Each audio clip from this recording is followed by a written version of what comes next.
Illegal wildlife trade in Brazil is one of the major threats against our fauna, especially birds, and mainly to supply the pet market.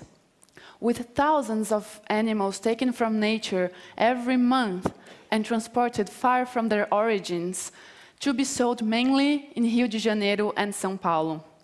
It is estimated that all kinds of illegal wildlife trade in Brazil withdraw from nature almost 38 million animals every year, a business worth almost $2 billion. The police intercept these huge cargoes with live animals intended to supply the pet market, or they seize the animals directly from the people's houses.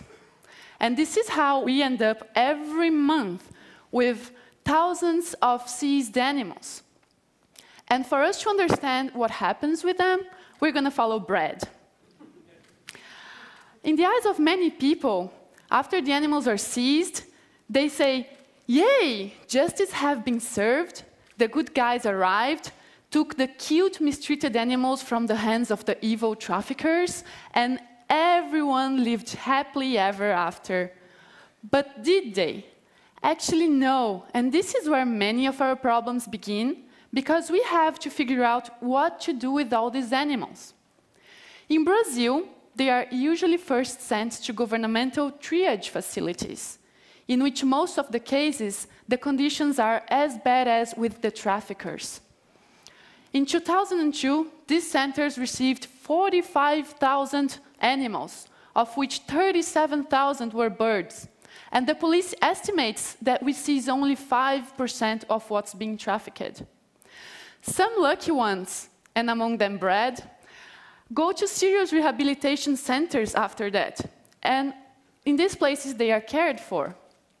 They train their flying, they learn how to recognize the food they will find in nature, and they are able to socialize with others from the same species. But then what? The Brazilian Ornithological Society, so now we're talking only birds, claims that we have too little knowledge about the species in nature. Therefore, it would be too risky to release these animals, both for the released and for the natural populations. They also claim that we spend too many resources in their rehabilitation.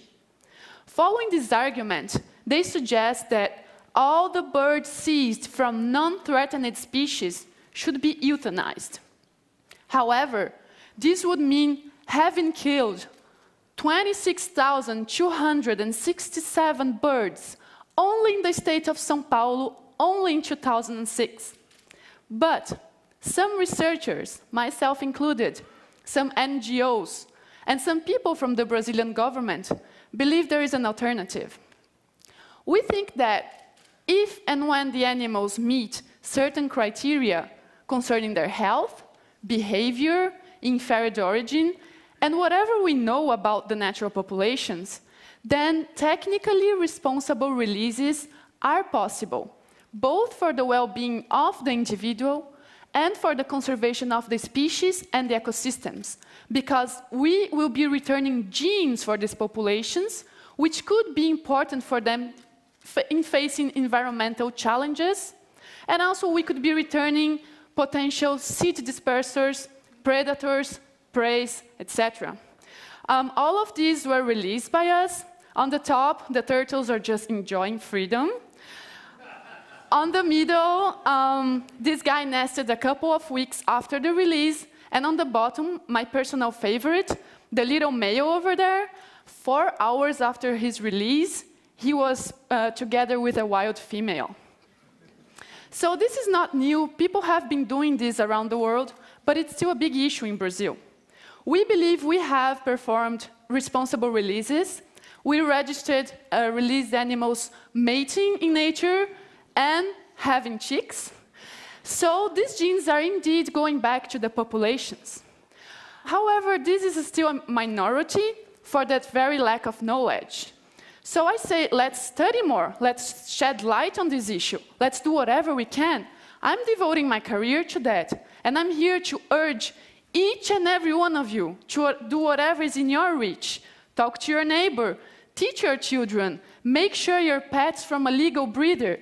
We need to act, and act now, before these ones are the only ones left. Thank you very much.